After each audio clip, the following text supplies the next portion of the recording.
Hello everyone, my name is DevonyJasmine and I am here with the wonderful Jon Rhys-Davies. Hello, Jon. The best digger in Cairo and the biggest dwarf you'll ever see. All right? Yes. Now I've got 4 questions for you. So my first question, you have played in some legendary projects and productions, some crazy roles. When you are about to do a role, can you sense if it's going to have a cultural and cinematic impact on audiences? You can't when you read it the first time. You can sometimes, with a lot of experience, you do a show and you think, my God, this is going to be so big, and it isn't. But after a while, and you've really seen some big ones, you get a script coming in, and your agent says, well, what do you think about it? And you say, well, I've never seen a script like this. And it's all action. There's very little dialogue in it. Well, you don't have to do it. Oh, no, I think I'll do it. I mean, it is, after all, Steven Spielberg. And, this is either going to be the biggest disaster of all time, or it might just set a new fashion in filmmaking. And it's called The Raiders of the Lost Ark, which it was. Sometimes you get the smell of success, and it's a wonderful thing. And I've been so fortunate that in my working life, every 10 years or so, I've done something that sort of resonates. And whether I Claudius or Victor Victoria or Raiders of the Lost Ark, Indiana Jones, Sliders even, The Princess Diaries. I'm a big fan of that one. Yeah. I took my daughter to Brazil to a fan convention. I introduced her to Chris Pine. Oh, dear me. So, darling, what your first time in Latin America? Any impressions? Yes, Daddy. I was surprised how many people like you. Thank you. Anything else? Oh, how tall Chris Pine is. How handsome Chris Pine is. How strong Chris Pine is. How very well dressed Chris Pine is. And it went on and on and on like that. Oh, goodness. Wow. But I'm a fan of Chris Pine too. And he's not only just a damn good actor and a real star, but he's a good fellow too. I love him. I agree. I think he's quite handsome too. My next question for you, you tend to play a lot of characters with really deep conviction and strong morals. Why do you think that is? You can't find anyone else to do them. Well, it starts off, we would really like him up there, but he costs $2 million for picture. They work their way down and they get to me. Oh. Scraping the barrel, that's the truth. Wow, then.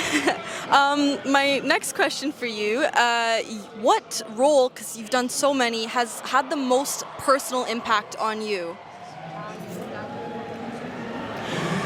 In a way, every part explores a bit of you that you didn't know was there before, whether it's murder, anger, love, compassion, wisdom. And you fall in love sometimes with characters. I'm a bit in love with Gimli. And I love... Salah was interesting, except for the last one. We're not going to talk about that. But, the other day, for the first time, I saw myself in playing Leonardo da Vinci in Star Trek. And I loved it. I thought, gosh, that's as good as you can get into the mind and energy of a genius. Really, how the heck do you play a genius if you are not a genius? Or perhaps you have to become a genius to play a genius. But anyway, I loved it. and the chemistry was there, and how well she manipulated this strange, uncontrollable, reenactment of the one of the greatest minds that ever lived. So you'd say they all kind of have a little piece in your heart. They grow you sometimes, and that is wonderful. When we stop growing, we really start dying. And I'm grateful for having the opportunity to doing so many of these wonderful roles. Thank you. And my final question for you, when you're looking at new scripts now, what is something that creatively excites you? Well, basically, is the writing good?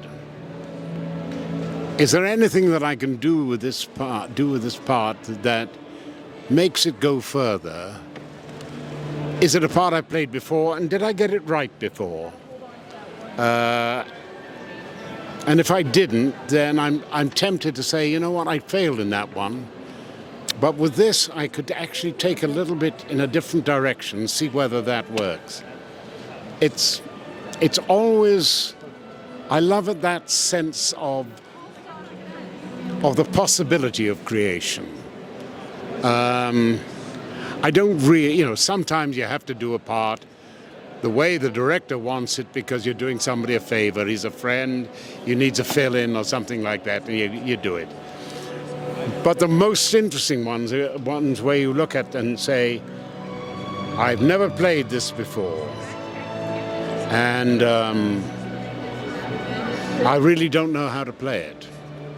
And then you get into it, and that wonderful sensation that you're walking on a tightrope. And